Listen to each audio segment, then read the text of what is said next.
Okay mga kababayan, Chris Ulo po at welcome po rito sa ating YouTube channel.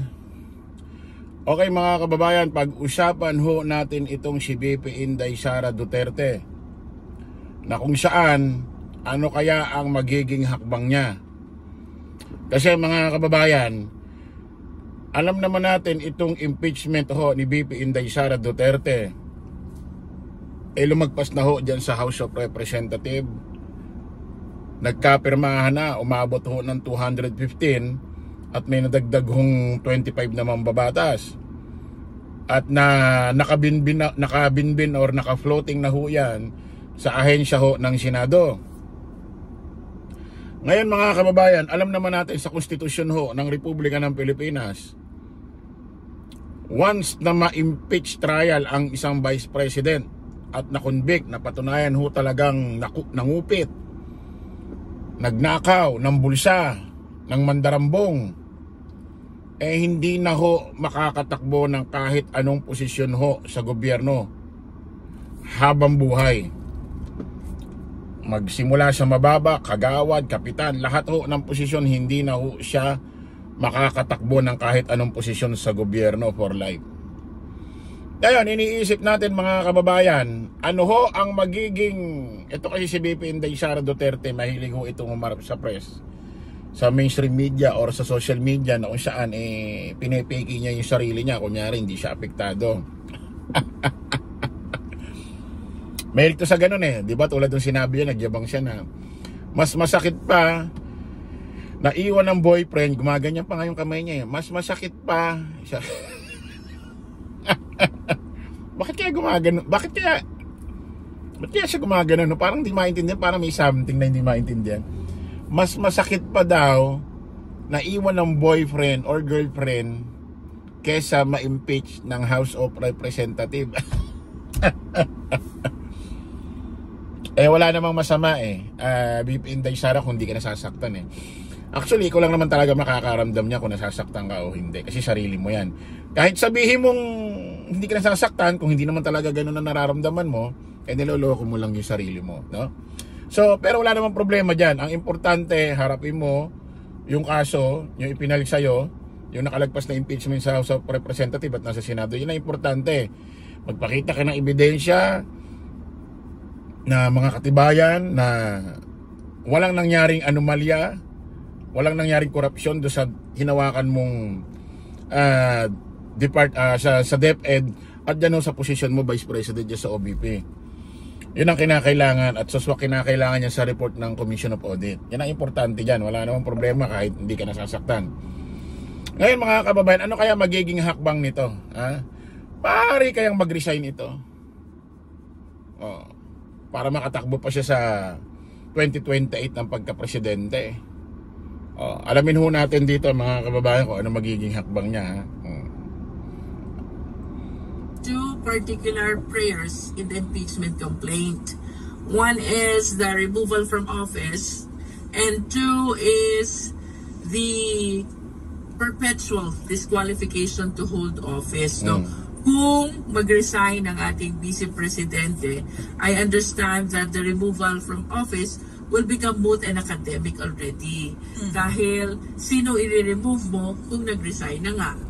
But with respect to the second prayer, it is my humble submission, kailangan ituloy ang impeachment trial para magkaroon ng determination whether she will be meted with perpetual disqualification to hold office as well.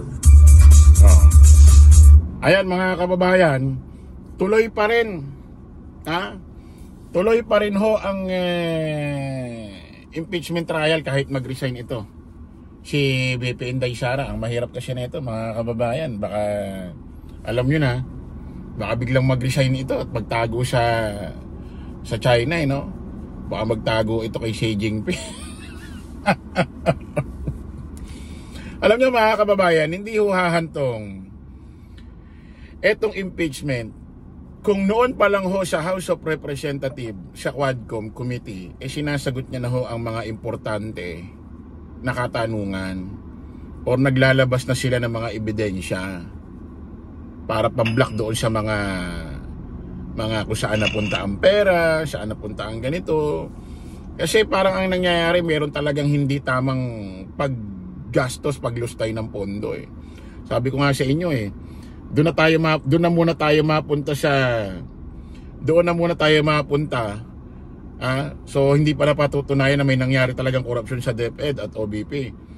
Pero doon na muna tayo magpunta sa tawag dito, issue na kung saan gumastos ho sila ng 1 milyon para umupa ng safe house 4 na araw.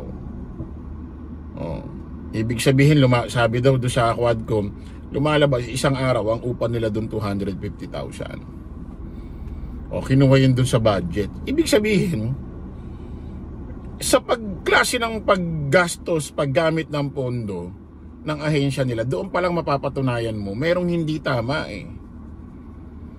Diba, sabi ko nga, di baling maglabas kayo ng milyon-milyon kung ang makakakuha ng benefits, taong bayan. Pero kung maglalabas kayo ng milyones, 1 milyon sa inyong ahensya para umupa ng safe house na 4 na araw, ang bill 1 milyon, aba hindi tama.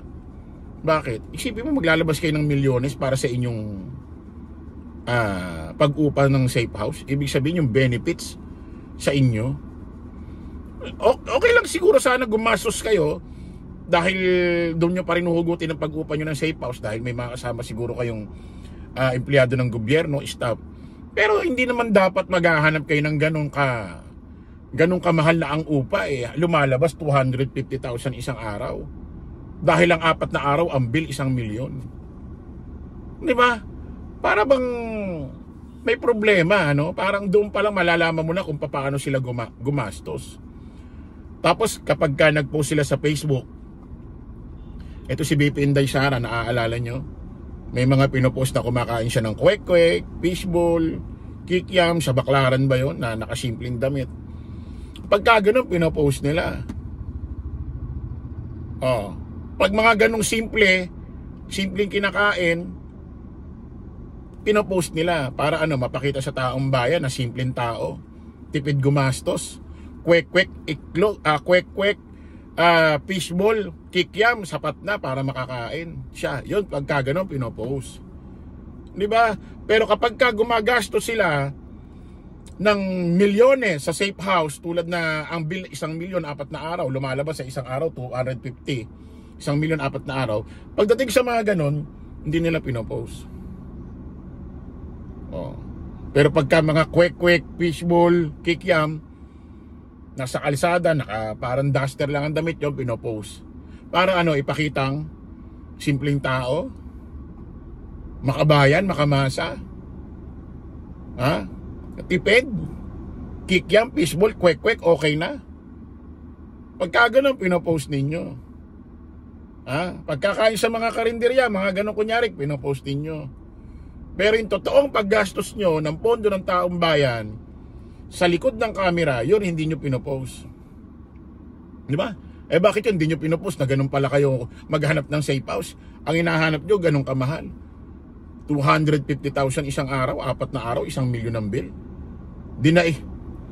Bakit sino ba titira dyan? Sino ba ang gagamit dyan ng 4 na araw? Sila Michael Jackson?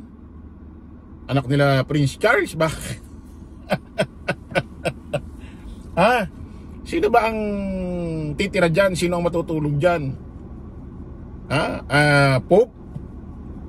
Si Pope Francis, yung sino titira dyan? Mahal na hari?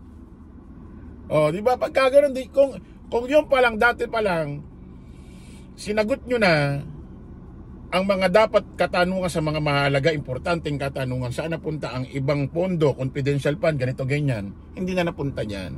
So, ibig sabihin, kasalanan din ng kampo nila BP Inday Sara, o kasalanan din niya, bakit nakarating sa ganitong usapin? Bakit nakarating na may mga nag-file ng impeachment case? Kasi kung nasagot mo na yung mga yan, hindi naman makakarating dyan eh. Bakit may magpa-file pa kung nasagot mo naman ang tama at sakto naman doon sa report ng COA? So walang batayan, walang magiging probable cause. Diba? Kumbaga kasalanan mo rin eh. Ba't napunta dyan eh? Sana nga masimula na ang impeachment trial na yun sa Senado. Masimula na. Kahit ba marami pang tuta dyan si Digong. At alam ko naman, yung iba naman dyan, papanig pa rin naman sa tama pagdating sa huli. Yun pa rin ang mananaig. Maraming salamat po mga kababayan. Kita-kita ulit tayo sa panibagong live, panibagong vlog. Paalam po pa samantalangin yung lingkod Dos Crisulo. Lagi natin tatandaan doon, follow the majority, follow the right way. Maraming salamat. Kita-kits po tayo ulit mamaya. Bye-bye.